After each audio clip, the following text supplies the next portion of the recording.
ప్రశాంత్ వర్మ హనుమాన్ సినిమాతో super hit అందుకున్న తర్వాత తాజాగా తన కొత్త చిత్రం మహాకాళిని ప్రారంభించారు. ఈ సినిమాలో ప్రశాంత్ వర్మ కథను అందిస్తుండగా పూజా అపర్ణ దర్శకురాలిగా వ్యవహరిస్తున్నారు. ప్రస్తుతం పీవీసీలో విభిన్న కథలతో అనేక చిత్రాలు రూపొందుతున్నాయి. మహాకాళి కూడా అందులో భాగమనే చెప్పాలి. సినిమా కాన్సెప్ట్ ప్రకారం హనుమంతుడి ధైర్యం, శక్తికి ఎదురుగా మహాకాళి స్ఫూర్తి, శక్తి స్వరూపినిగా మహాకాళి పాత్ర ప్రేక్షకులకు పరిచయం చేయనున్నారు. అయితే ఈ కథలో బెంగాల్ సంస్కృతి, సాంప్రదాయాల ఆధారం, మతపరమైన గంభీరత, స్థానిక పౌరాణిక చరిత్రలతో అనుసంధానం చేయబడింది.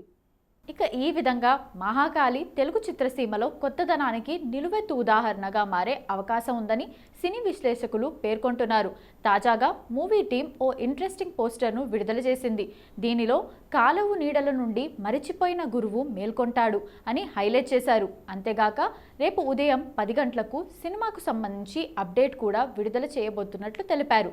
ప్రేక్షకులకే కాకుండా సినీ పరిశ్రమలో మహాకాళిపై భారీ అంచనాలు నెలకొన్నాయి. ఈ సినిమా రాబోయే సినిమాటిక్ అనుభవానికి ఉత్కంఠను పెంచుతోంది.